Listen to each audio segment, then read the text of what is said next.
안녕하세요.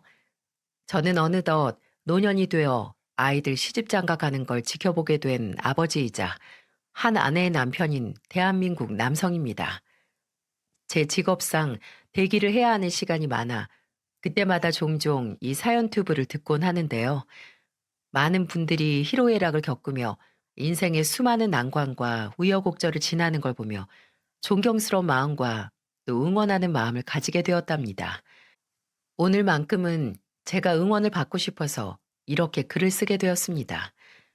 더 정확하게 말한다면 우리 아들을 응원해 주시길 바라는 마음으로 제 사연을 한번 써보려고 하니까 잘 들어주셨으면 좋겠네요. 저는 아내와 일찍이 결혼을 해서 아이를 둘을 낳았습니다. 첫째 아들을 낳고 얼마나 감격을 했었는지 그 순간을 아직도 잊지 못하고 있어요. 피덩이인 아이를 손에 안으며 느낀 그 뜨거웠던 온도를 어떻게 잊을 수 있을까요? 그렇게 첫째를 낳았을 때 감격을 누리고 둘째는 또 딸이었는데 이 딸을 낳을 때의 느낌은 또 다르더군요. 얼마나 작고 소중한지 혹여나 손에서 놓치면 어떡하나 안절부절하며 안았던 기억이 있네요. 이 두 아이들과 사랑하는 아내를 행복하게 해주기 위해 저는 가장으로서 정말 최선을 다해 살았습니다. 관광버스 기사로 일하면서 최선을 다해 일했고 결국에는 저희 아들도 딸도 대학 다 보내고 좋은 곳으로 취직까지 시켜서 노년을 좀 더 마음 놓고 지낼 수 있겠다 싶었죠.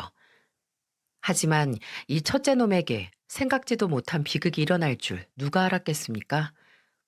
저희 첫째는 직장도 좋은 곳으로 잘 가서 몇 년 동안 일을 하며 자리를 잘 잡고는 건전한 청년으로 잘 살고 있었습니다. 막내도 그렇지만 종종 연애도 하면서 심심하지 않게 본인들의 인생을 잘 살고 있는 듯 했는데 그러다 결혼하고 싶은 여자가 생겼는지 저와 아내에게 와서는 여자친구가 있다고 결혼하고 싶은 여자라 소개시켜 주고 싶다고 하더군요. 이제 홍기도 찾겠다. 옳다구나 잘 됐다 싶어서 바로 데리고 오라고 했습니다. 그리고 아들이 데리고 온 여자의 첫인상은 상당히 좋았어요. 아버님, 어머님, 안녕하세요. 처음 뵙겠습니다. 그래요. 우리도 반가워요. 이렇게 얼굴 보게 되어서 좋네요. 우리 아들한테 이야기 많이 들었어요. 처음 만난 아들의 여자친구란 사람은 무척이나 예의가 발랐습니다. 처음 일어서서 만났을 때는 우리가 먼저 앉으라고 하기 전까지 가만히 서 있다가 우리가 앉으라고 하니 그제서야 앉고 밥을 먹을 때도 우리가 먼저 숟가락을 뜨고 난 후에서야 수저를 뜨더라고요. 이런 건 아주 소소한 예의이긴 하지만 요즘 젊은 사람들은 이런 기본도 못 지키는 사람들이 많아서 씁쓸할 때가 많았는데 이 아이는 뭔가 달랐어요. 모든 면에서 참하고 착하고 성품이 부드러웠습니다. 그래서 제 마음에 들더라고요. 그렇게 해서 결혼을 시켰는데 이게 도대체 무슨 일인지 결혼하면서 며느리가 조금씩 변하기를 시작하더니 급기야는 우리와 우리 아들에게 크나큰 상처를 남겨놓을 줄 누가 알았겠어요? 순조롭게 아들과 며느리가 결혼을 하고 잘 사는가 싶었는데 며느리가 점점 이상하게 변하는 것 같았어요.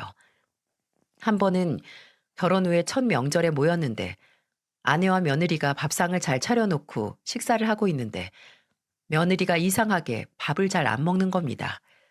그래서 물었어요. 아가, 왜 이렇게 밥을 안 먹어? 음식이 입맛에 안 맞아? 아, 그건 아닌데 그냥 배가 안 고파서요.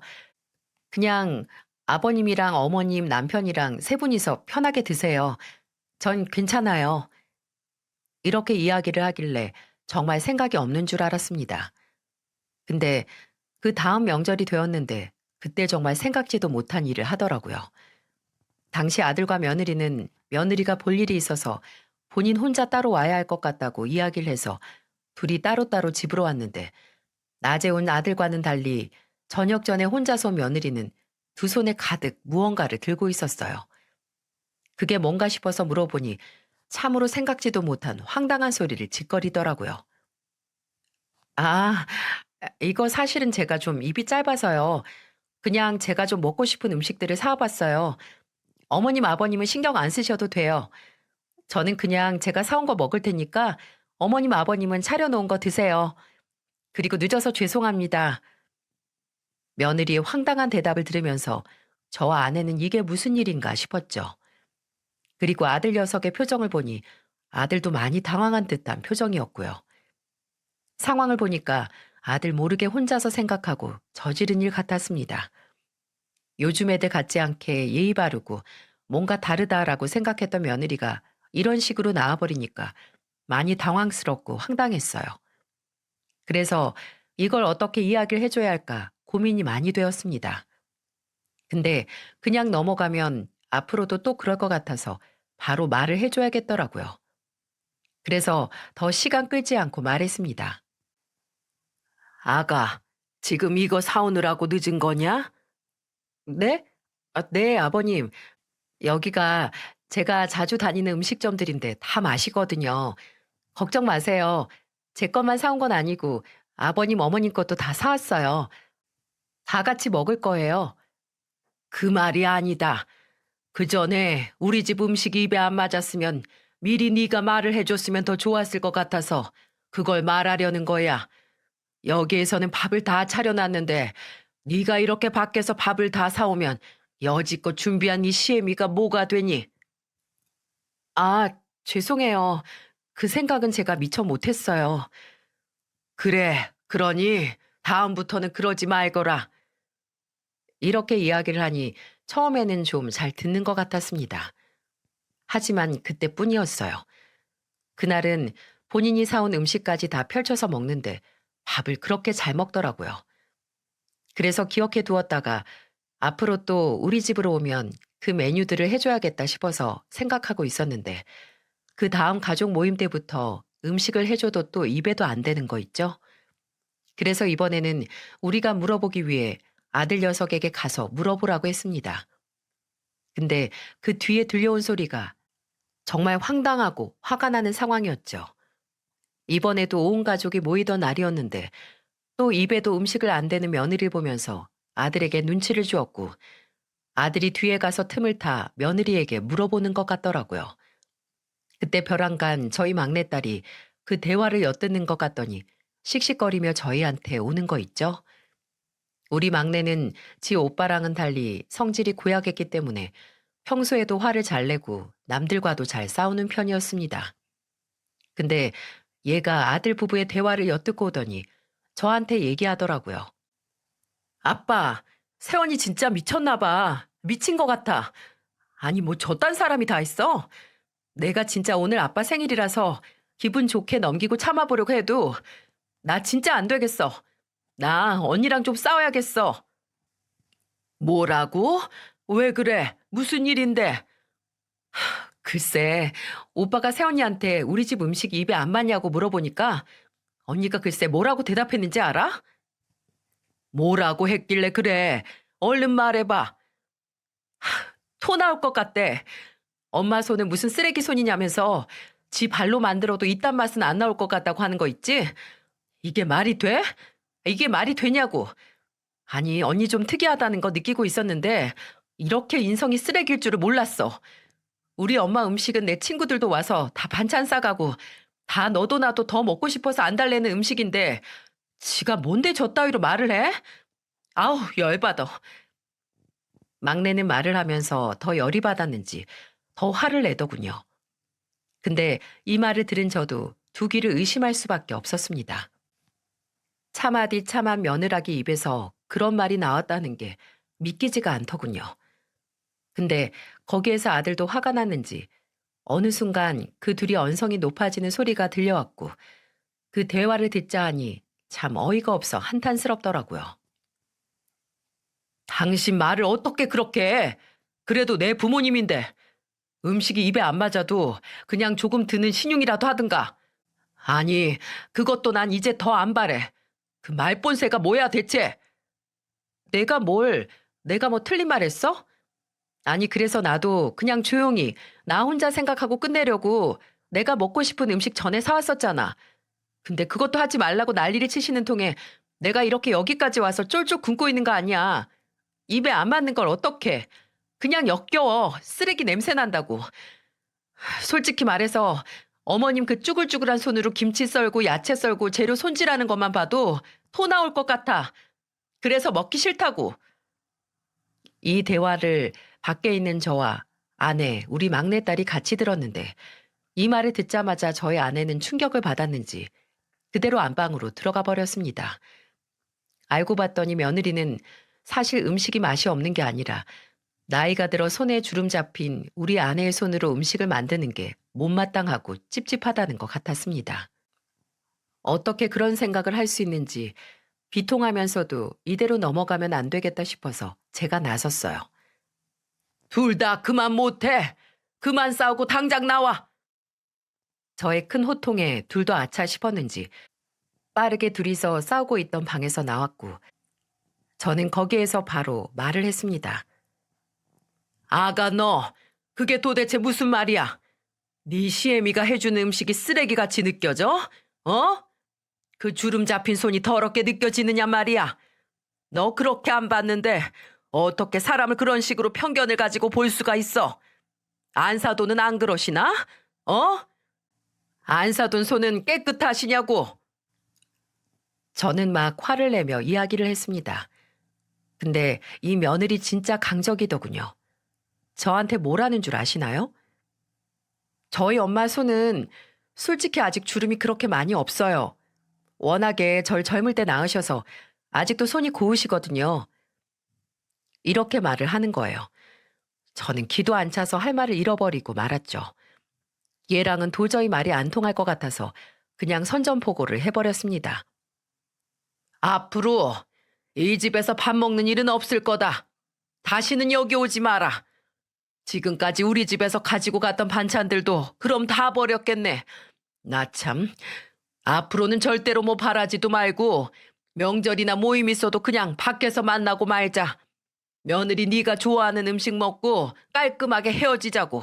알았냐? 네? 아, 아버님 죄송해요. 제가 그러려고 그런 건 아닌데. 그럼 죄송한데 김치는 어머님 김치가 맛있어요. 어머님은 김치만 괜찮은 것 같아요. 이렇게 황당무계한 말을 내뱉는 게 내 며느리라는 사실이 믿기지 않았고 저는 그 자리에서 더는 말도 섞고 싶지 않아 이렇게 말하고는 그 둘을 내쫓아 버렸습니다. 뭐야? 이게 진짜 개념을 밥 말아 먹었나? 김치고 뭐고 이제는 국물도 없다. 아무것도 없어. 그러니까 당장 내 집에서 썩 나가. 이렇게 말을 하니 사태의 심각성을 느꼈는지 아들 녀석이 며느리를 데리고 나가버리더라고요. 그 뒤로 아들이 혼자 찾아와서 죄송하다며 이야기를 하는데 솔직히 말해서 아들 잘못이 뭐가 있습니까? 다 며느리 혼자 그런 것을요.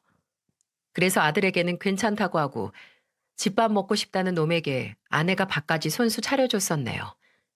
알고 보니까 결혼하고 나서 이 며느리는 집에서 밥을 한 번도 제대로 차려본 적이 없다고 하더군요.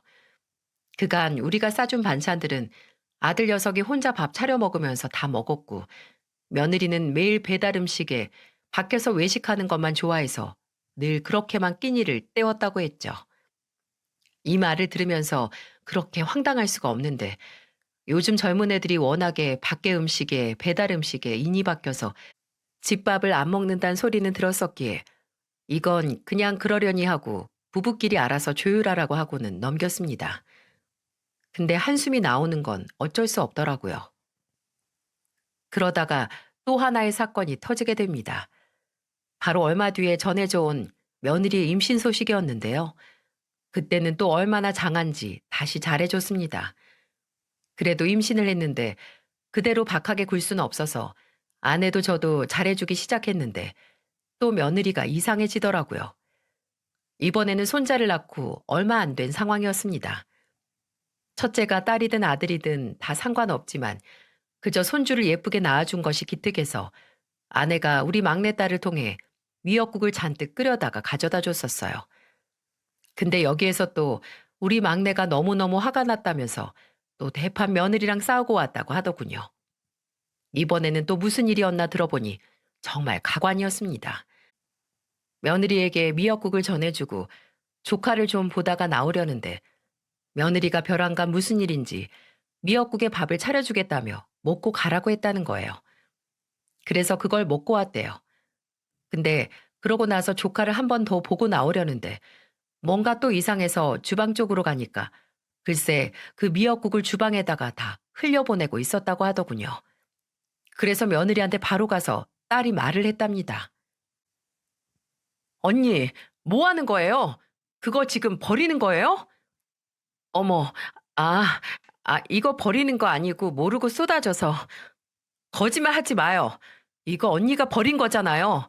아니, 어떻게 내가 있는데 그럴 수가 있어요? 언니, 진짜 정체가 뭐예요? 우리 애가 이렇게 이야기를 하자 이제는 완전히 지 정체가 탄로가 났다고 생각이 들었는지 그때부터는 뻔뻔하게 이야기를 했다고 하더라고요. 아가씨가 먹으면 됐지. 뭘 또 그렇게 꼬치꼬치 묻고 난리를 피워요. 그래요. 버렸어요. 어차피 안 먹을 거 이거 뭐하러 가지고 있어요? 얼른 치워버리는 게 낫지. 하여간에 그냥 족 하나 더 보고 나올 것이지. 뭐하러 일찍 나와서는 못 볼 꼴을 봐요. 이런 식으로 이야기를 하는 통에 제 딸은 너무 화가 나서 제 오빠에게 일러 바쳤고 그것 때문에 또 집안 싸움이 일어난 듯 싶었습니다. 그리고 그때 왜 그 미역국을 버렸는지에 대해서도 물어보니 그냥 며느리는 버리고 싶어서 버렸다고 했다고 해요. 자기가 시어머니 음식 안 좋아하는 거 알면서 왜 끝까지 그걸 들이밀어서 이 사달을 만드느냐고 더 적반하장으로 나왔다고 하더군요. 그러니 그걸 보면서 며느리는 그냥 성격 파탄자구나라는 생각이 들었습니다. 그 뒤로는 저희 아내도 상처를 많이 받아서 어떤 음식도 일절 안 해다 주고 있어요. 근데 역시 그런 건 신경도 안 쓰는 애라 저희 가족은 그렇게 며느리와는 좀 멀어져서 지내게 되었죠. 가끔 가다가 아들이 손주를 데리고 오면 그 손주 보는 재미로만 지내고 있었습니다.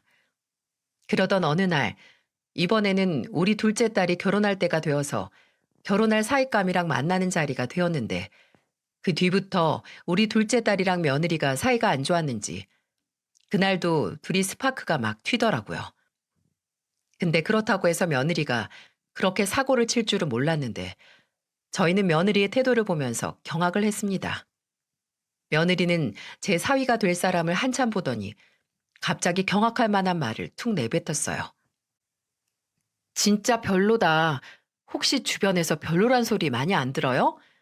평소에 우리 아가씨 눈이 좀 많이 났다고 생각은 했는데 생각보다 훨씬 더 별로네.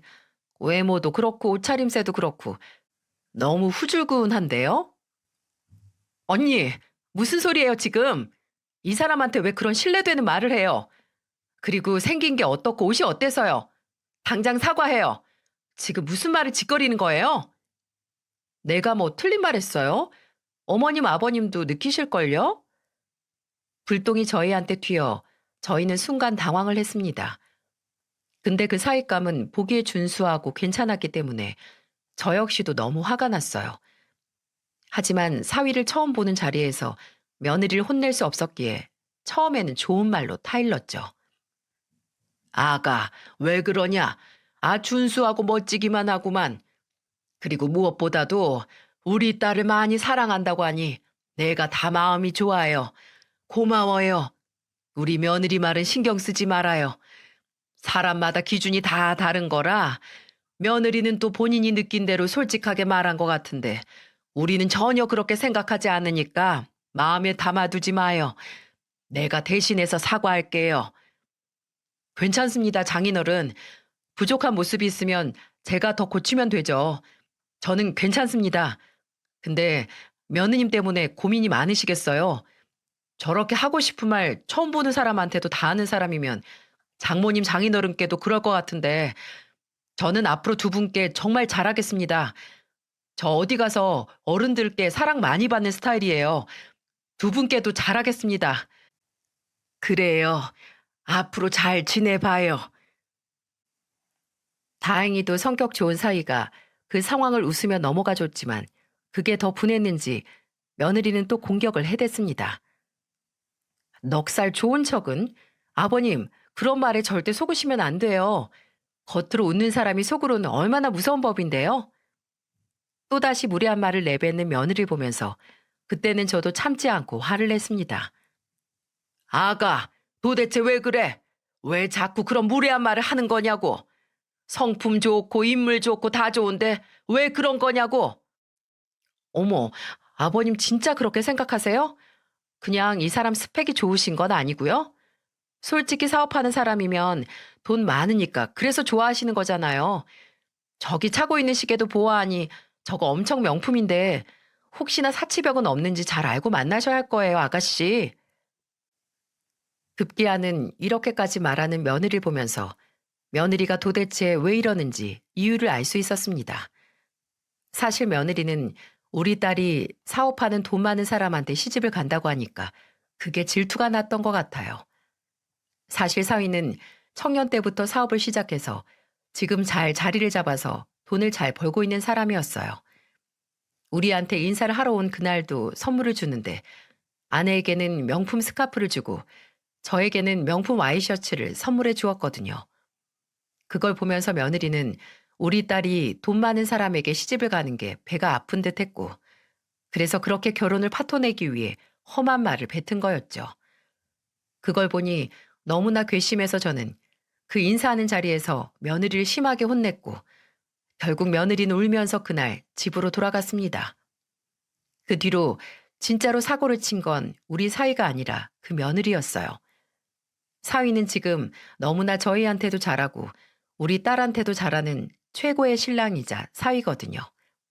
제 딸이 결혼한 이후에는 며느리는 뭔가 본인도 성공을 하고 싶었는지 아이를 집에서만 키우면서 원래 다니던 백화점에서도 일을 그만두고 전업주부로 있었는데 한 1년 정도 지나고 나니까 아들에게 집에 있는 것이 답답하다며 가게를 하나 차려서 일을 하고 싶다고 했다고 하더군요. 평소에 백화점에서 일하던 사람답게 요즘 사람들 말로는 뷰티 이런 것에 관심이 많고 잘한다고 해서 속눈썹 연장이랑 눈썹 문신을 하는 걸 공부를 해서 가게를 차렸다고 하더라고요. 다행히도 소자본으로 시작할 수 있는 업종들이라고 해서 아들 녀석도 이 일에 대해서 적당하게 돈 벌면서 너무 힘들지 않게 할 수 있는 일인 것 같다며 흔쾌히 가게를 차려줬다고 했습니다. 아들 녀석은 결혼 후에 번 돈으로 모은 8천만 원을 전부 다 쏟아부어서 가게를 차려줬고 초반에는 일을 잘하고 있는 듯 했다고 했어요. 손님들도 어느 정도 다니고 하면서 일이 잘 되나 싶었는데 며느리의 솜씨가 그렇게 좋지 못했는지 금방 손님이 끊겼다고 하더군요. 그 사이에 또 업종을 좀 더 늘려야겠다며 네일 아트인가 머시긴가를 또 공부하겠다며 아들의 돈을 쓴 것 같았죠. 중간에는 저랑 아내가 일은 잘하고 있는 건가, 육아는 어떻게 하고 있나 궁금해서 애들을 불러 물어본 적이 있었습니다. 아가, 너 하는 일은 잘 되고 있니? 어쩌고 있어 요즘에? 아이는 어떻게 하고 있고? 네? 아, 뭐 그런 것까지 아버님께 말씀드려야 하는 건가요? 뭐? 아니 부모로서 자식이 요즘 어떻게 지내고 있는지 궁금한 건 당연한 거 아니냐? 그리고 여태껏 안 해본 일을 시작한 자식한테 부모가 일이 어찌 되고 있는지 물어보지도 못해. 왜 그렇게 말을 섭섭하게 하니? 아니, 그거야 뭐 저희가 차린 가게고 제가 알아서 할 건데 물어보시니까 좀 간섭받는 기분이 들어서요. 죄송하지만 저희 일은 저희가 알아서 할게요. 궁금해하지 말아주세요, 아버님. 이렇게 당돌하게 이야기를 하는 며느리를 보면서 화가 나서 한번 시원하게 화를 내버렸습니다. 너 도대체 어디서 배워먹은 말버릇이냐? 간섭이라니. 부모가 이 정도 물어보는 건 관심이지. 그리고 아무리 간섭이라고 하더라도 부모가 돼가지고 간섭도 못하냐? 어? 도대체 너 결혼하고 들어와서는 왜 이러는 거야? 결혼 전에는 깍듯하고 예의가 바른 아이라 좋았는데 도대체가 겪으면 겪을수록 어쩜 이렇게 사람 속을 뒤집어? 그거야 아버님이 저를 보고 싶은 대로만 보셔서 그런 거죠.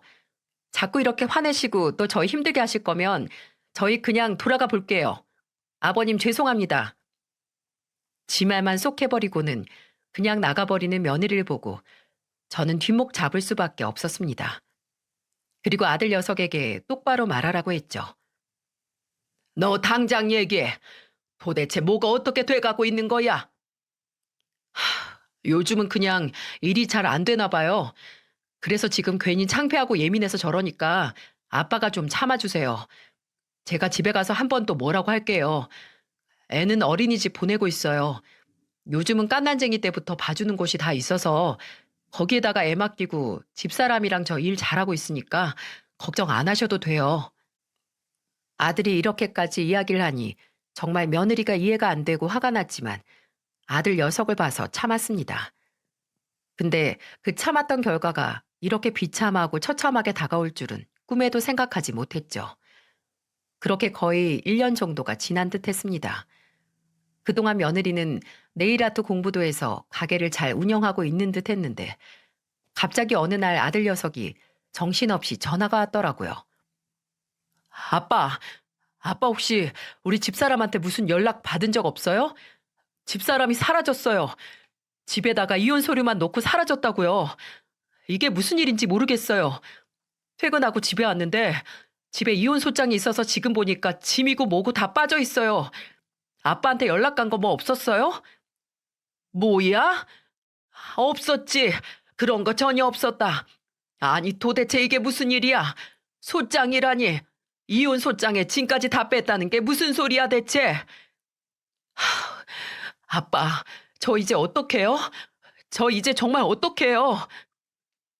아들은 거의 울면서 이야기를 했고 저는 전화 통화로는 안 될 것 같아 당장 집으로 들어오라고 한 다음에 모든 상황들에 대해 설명을 다 들었습니다.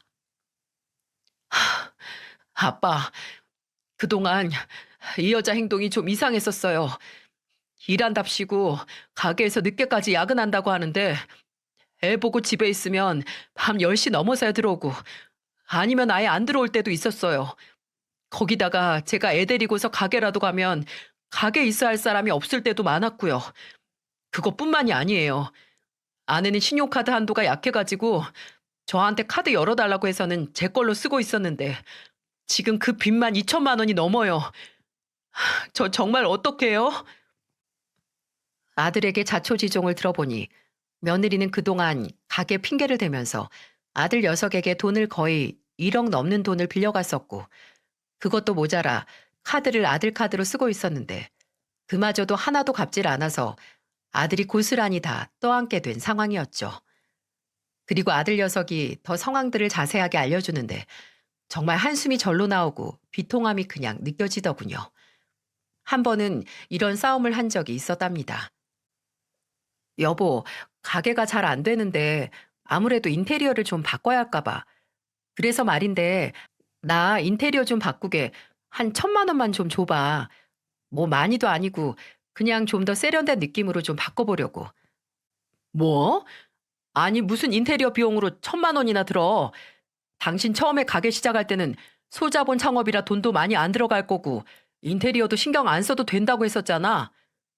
아, 그랬는데 막상 해보니까 그게 아닌 걸 어떡해. 뭐야? 당신 지금 해주기가 싫은 거야? 내가 나 혼자 잘 되자고 이래?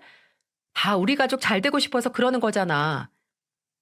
이런 식으로 막무가내로 나오는 며느리의 성화에 아들 녀석은 하는 수 없이 돈을 빌려주었다고 했습니다.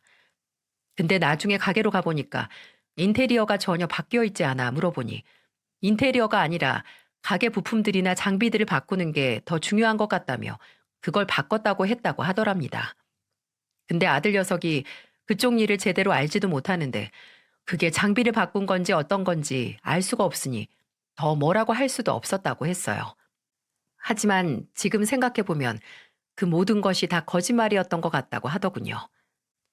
그뿐만이 아니라 재료비로 200만 원 빌려가고 또 가게 꾸미는 비용으로 300만 원 빌려가고 하는 등 여러 번 돈을 빌려갔고 그것을 그대로 돈을 벌어서 메꿔놓지를 않았다고 했습니다.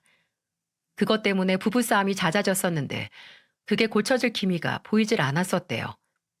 그렇게 최고조로 갈등을 빚고 있던 상황에서 며느리는 이혼 소장만 남겨놓고 도망가 버린 거 있죠. 아들은 그때부터 사라진 며느리를 찾겠다고 온 동네방네를 다 수소문하며 돌아다녔습니다.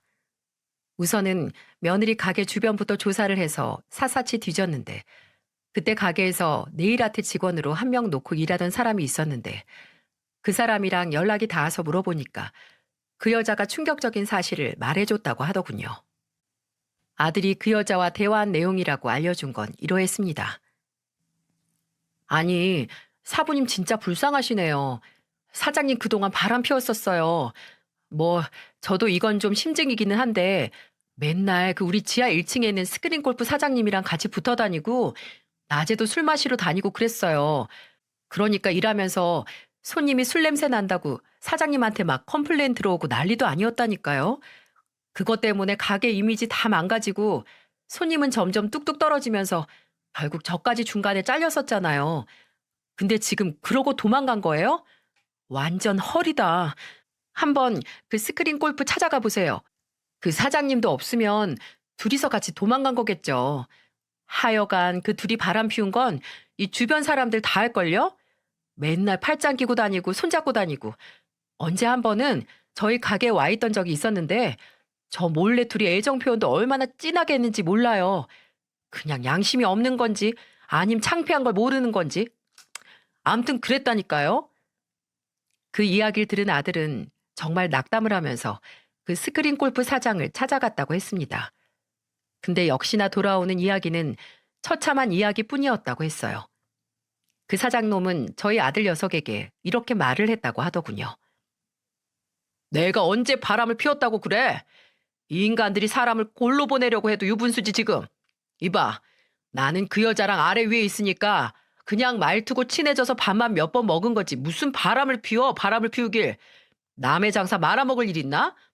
어디 가서 그딴 소리 더 짓거리기만 해. 그럼 바로 모욕죄로 신고해버릴 거니까.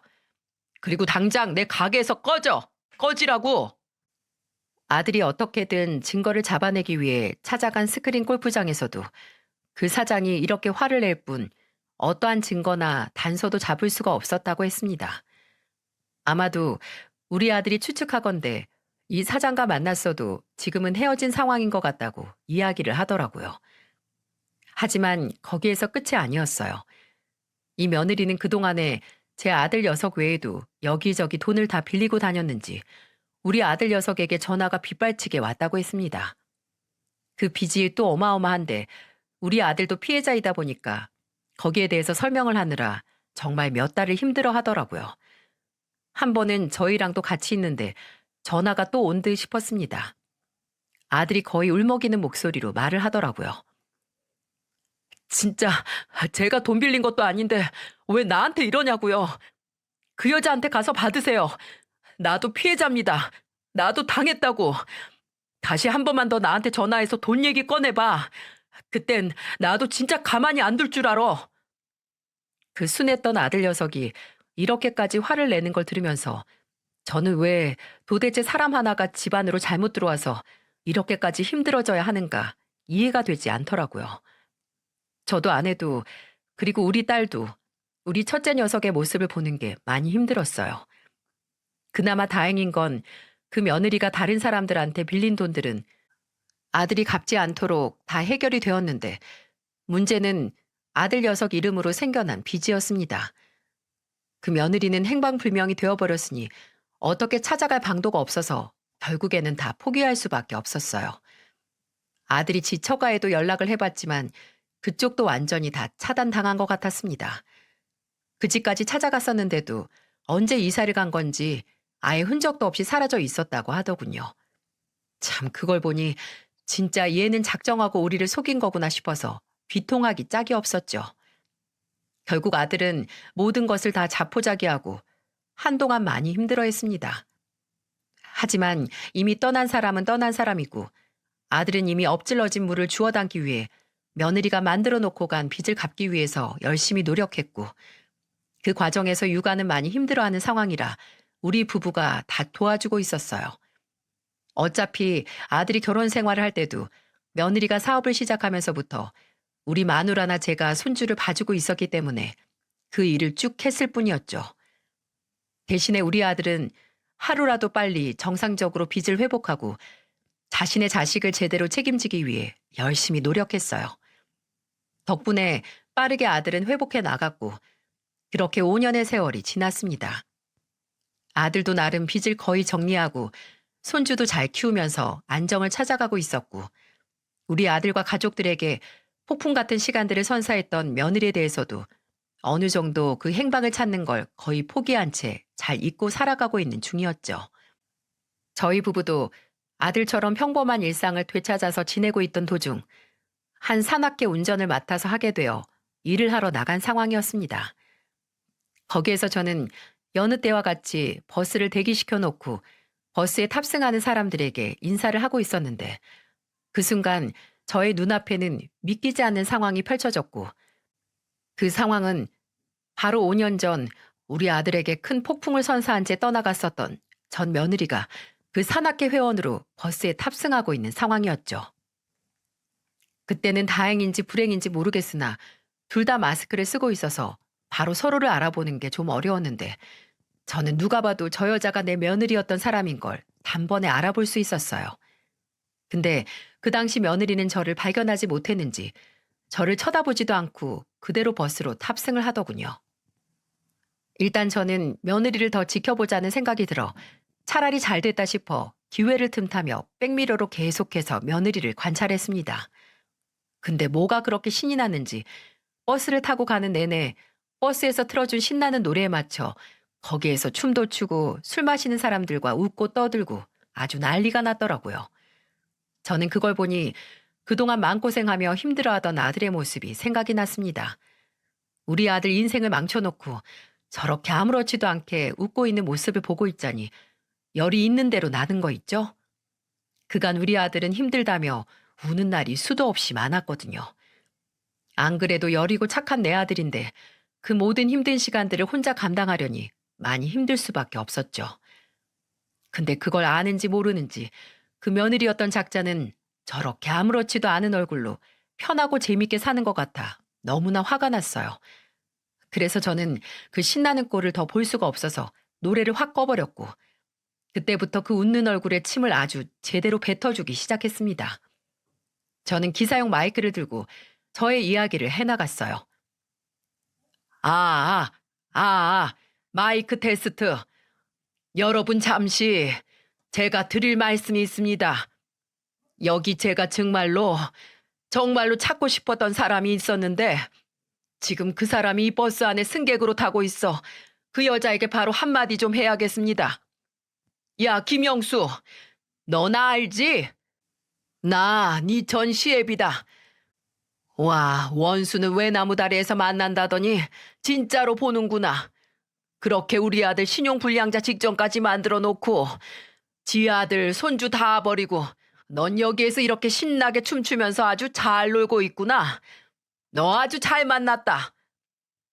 저는 여기까지 말하며 승객들의 반응을 살피는데 이 사람들이 점점 수군거리기 시작하더군요. 그리고 그 문제의 원흉이자 이 사건의 주인공인 며느리는 매우 당황한 표정으로 안절부절 못하며 저의 말을 듣고 있었죠. 여러분, 지금부터는 그 여자가 내 아들에게 한 짓거리에 대해 이야기를 해보겠습니다. 첫 번째, 우리 아들 돈 무려 1억 3천만 원 가져다 써서 5년이 지난 지금까지도 빚을 갖고 있습니다. 근데 저 여자는 빚만 내고 도망가서는 아직까지 한 번도 이자를 제대로 낸 적도 없어요. 두 번째, 우리 손주 버리고 도망갔습니다. 저런 여자입니다. 여기에서 끝이 아니에요. 세 번째, 여자가 여기 있는 분들한테도 언제 또 사기칠지 모릅니다. 그러니까 다들 제 얘기 잘 듣고 조심하세요. 당신들도 우리 아들처럼 당할 수 있습니다. 똑같이 인생 망치고 싶지 않으면 저 여자 최대한 멀리하세요. 제가 여기까지 말을 하니까 이제는 대놓고 승객들이 난리가 나기 시작했죠. 여기저기에서 진짜냐는 소리가 들려왔고 저는 친히 대답해 주었어요. 네, 진짜 맞습니다. 내가 설마 내 아들 놓고 이런 거짓말을 치겠습니까? 그리고 내 아들 놓고 바람까지 피웠더라고요. 우리가 증거가 없어서 못 잡았지. 이 여자랑 바람 핀 거 그 주변 사람들은 이미 다 알고 있었더라고요. 이미 소문이 쫙 나 있었다고요. 우리 아들 신세 망쳐놓고 바람 피고서 지 자식까지 버리고 도망간 여자니까 여러분도 조심하세요. 언제 이 여자한테 코 깨어가지고 인생 망칠지 모르니까 알아서들 피하세요. 알아서들. 지금 같이 춤출 때가 아닙니다. 제가 여기까지 이렇게 말을 하고 나니까 사람들의 반응은 더 난리가 나기 시작했는데 그때 어떤 사람의 반응으로 더 난리가 나버렸어요. 제 말이 끝나자마자 어떤 남자가 흥분을 하며 소리를 지르기 시작했거든요. 야, 너 저 말 다 진짜야? 어? 다 진짜냐고. 오빠, 아니야. 그런 거 다 아니라고. 저 남자 내 옛날 시아버지 맞는데 나 진짜 그런 적 없어. 저 얘기 다 내 얘기 아니라고. 아니긴 뭐가 아니야. 이런 얼굴에 철판을 깔았나. 나한테 증거 다 있으니까 궁금하면 내 핸드폰으로 연락하십시오. 내 번호는 010-262-77-땡땡이요. 언제든 전화하면 내가 그 증거 바로 다 대주고 인생 구제해 줄 테니까 언제든 연락하십시오. 야, 김영숙이, 너는 인생 똑바로 살아. 제가 이렇게까지 이야기를 하니까 당장에 2명의 사람이 저한테 다가오더라고요. 그 여자는 못 가게 2사람을 막았지만 잔뜩 흥분한 채로 저한테 다가오는 사람들을 막을 수가 없었죠. 근데 그 사람들이 저한테 오자마자 이러는 겁니다. 아저씨, 저 여자가 진짜로 아저씨 아들 돈 다 떼먹고 튄 거 맞아요? 나 지금 저 여자한테 5천만 원 빌려줬어요. 똑바로 말씀해 주세요. 아저씨, 저도예요. 저도 쟤한테 지금 2천만 원 빌려줬다고요. 증거 보여주세요. 당장 그 증거 좀 보여달라고요. 이 사람들의 이야기를 들어보니 첫 번째 5천만 원을 빌려줬다던 남자는 전 며느리와 애인 사이로 발전하는 단계였던 것 같은데 그 과정에서 5천만 원을 빌려달라고 해서 빌려준 상황이었고 두 번째 2천만 원을 빌려줬다던 여자는 저의 전 며느리와 친하게 지내는 여자였는데 이 여자한테도 급하게 쓸 곳이 있다며 2천만 원을 빌려간 상황이라고 했습니다. 그 외에도 사람들에게 여기저기 돈을 빌린 인간이라며 그 사람들이 이야기를 해주더군요. 근데 그 뒤의 이야기가 더 가관이었습니다. 이 전 며느리는 알고 보니 그 사람들에게 강남 쪽에 노른자 건물이 있다며 속이고 여기저기서 돈을 빌린 거였어요.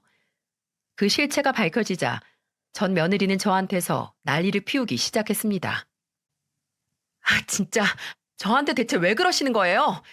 아, 나 안 가. 당장 세워요. 여기에서 세워달란 말이에요. 전 며느리는 짜증을 내며 차를 세워달라고 막무가내로 고집을 피웠고 하도 난동을 피우기에 이러다가는 사고가 날 것 같아서 우선은 차를 세웠습니다. 그랬더니 바로 내리고는 택시를 타고 가버리는 듯 했죠. 그 이후에 저는 가족들에게 이 이야기를 해주며 어느 정도 복수를 했다고 생각해서는 서로 이만하면 됐다 생각을 하고는 그걸로 만족하자 싶어 그대로 지내고 있었습니다. 근데 얼마 안 되어서 모르는 번호로 연락이 왔고 저는 그 이야기를 듣고 사람은 역시 그 인성 어디 안 간다라는 생각을 하게 되었네요. 전 며느리는 그때 그렇게 사라진 이후로는 완전히 잠적을 해버린 듯 했습니다. 근데 여기에서 문제는 그 며느리였던 작자는 이번에도 사람들에게 돈을 엄청나게 빌려놓고는 또 하나도 갚지 않고 자신의 정체가 탄로가 나자 그대로 잠적을 다시 해버린 거였어요. 그래서 그 피해자 중에 한 명이 그 관광버스에 있던 사람이었는데 제가 알려줬던 번호를 기억해뒀다가 연락을 해서 찾아온 거였죠. 그때 저는 며느리가 우리 집안에 저지른 일들을 전부 다 빠짐없이 이야기를 해주었어요. 그 사람은 피해자들까지 다 모으고 있는 중이었고 그 피해자들과 함께 며느리를 고소를 해버린 상황이었죠. 지금은 근데 쥐새끼처럼 잘 숨어 있는 것 같아 찾는 것이 어려운 것 같더라고요. 심지어 핸드폰 명의도 본인 것이 아니라 대포폰이었는지 추적이 안 돼서 결국에는 지명수배까지 내려졌었고 그래도 결국에는 꼬리가 잡혀서 경찰에 넘겨졌는데 고작 1년 6개월 정도 징역을 받게 된 것 같았습니다. 심지어 피해자들과 합의도 안 된 상황이었는데 그렇게 적게 벌을 받아서 피해자들 사이에서도 말이 많다고 들었어요. 그나마 운 좋게 우리 아들의 복수를 제가 제대로 좀 해준 것 같아 그때는 속이 시원하더라고요.